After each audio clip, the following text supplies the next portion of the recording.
The year was 1888.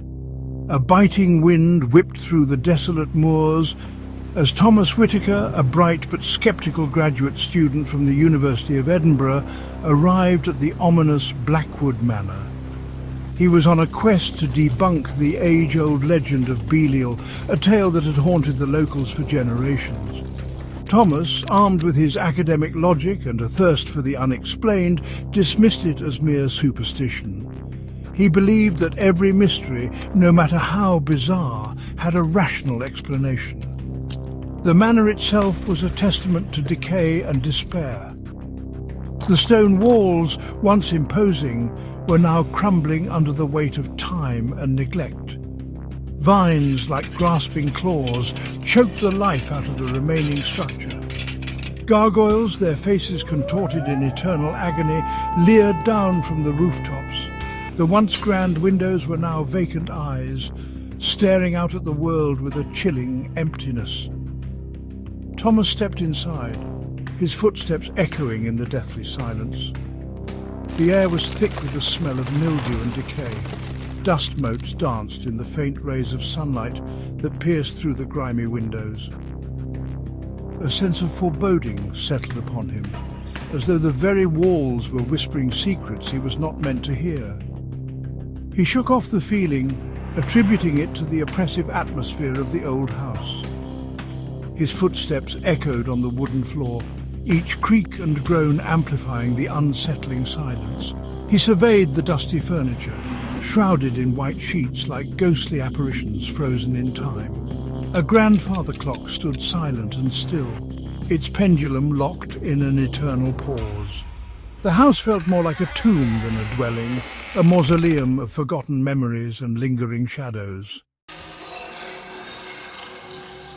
Jonathan began his investigation by interviewing the locals. The villagers were a superstitious lot, their faces etched with fear and resignation. They spoke of the demon in hushed whispers, their eyes darting nervously over their shoulders. Their tales were fragmented, passed down through generations, each telling adding a new layer of horror to the legend. Old Mrs. Whitaker, her face a roadmap of wrinkles, spoke of a malevolent entity trapped within the manor's mirrors. She claimed it could be summoned by chanting its name, Belial, 5 times. The demon, she said, craved dominion over the living, feeding off their fear and despair. Her voice trembled as she spoke, her eyes wide with terror. A young farmhand, barely a man, told of strange lights and chilling screams emanating from the manor at night. He swore he had seen spectral figures flitting through the mist-shrouded gardens. His hands shook as he spoke, his voice barely a whisper. Jonathan, despite his skepticism, found himself strangely drawn to these tales. He started noticing strange occurrences. Shadows moving at the edge of his vision, whispers carried on the wind that seemed to utter his name.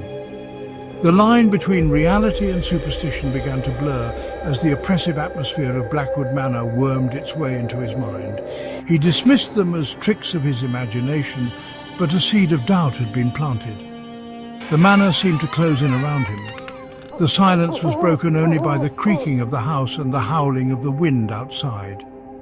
He felt an icy hand grip his heart each time he was alone in the darkened corridors, the feeling intensifying as the days turned into nights. One night, as Jonathan sat poring over ancient texts he had discovered in the manor's library, he stumbled upon a particularly disturbing passage. It described a ritual, a pact with a dark entity that promised unimaginable power. The ritual involved chanting the demon's name 5 times in front of a mirror at the stroke of midnight. The text warned of the price of such a pact, eternal servitude to Belial. Jonathan scoffed at the absurdity of it all. Yet a morbid curiosity gnawed at him. He found himself standing before a massive, ornately framed mirror in one of the manor's decaying chambers. The mirror, once a symbol of vanity and opulence, was now tarnished and cracked, its reflection distorted and sinister. The house was eerily quiet. Even the wind seemed to hold its breath. The only sound was the frantic beating of his own heart. He glanced at his pocket watch. It was minutes to midnight. He stared at his reflection, his mind a whirlwind of conflicting thoughts. Logic told him to turn back, to dismiss this as the ramblings of madmen, but a dark, unspoken urge, fueled by the ominous atmosphere of the manor, whispered to him, tempted him. His hand trembled as he reached out to touch the cold glass. The air grew colder. The shadows in the room seemed to deepen. He could almost feel a presence behind him, watching him, waiting.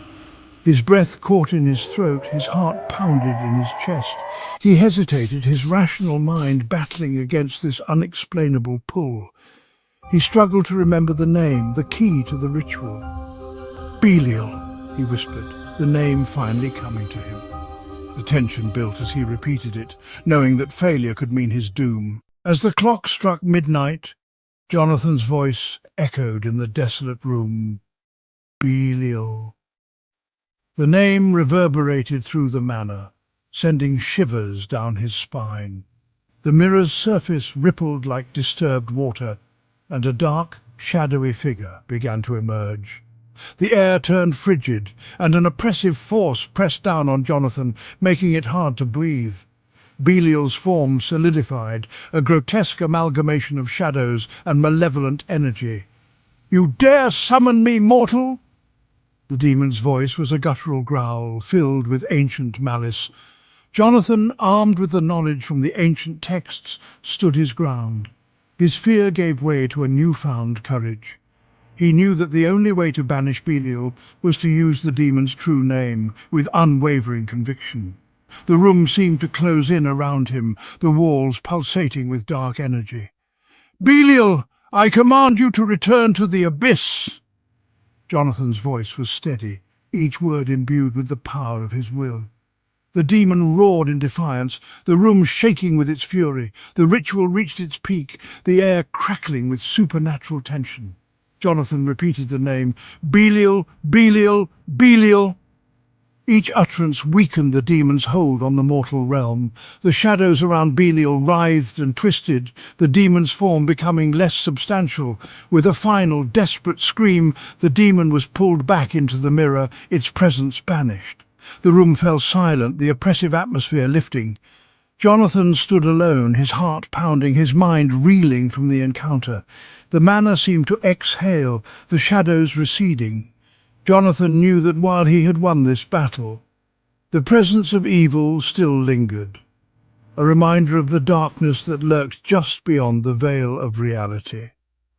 The chapter ends with Jonathan stepping out of the decaying chamber, a sense of uneasy calm settling over him. He had faced the unimaginable and survived, but the experience had left an indelible mark on his soul. The manor's secrets were far from fully uncovered, and the echoes of Belial's power would haunt him forever.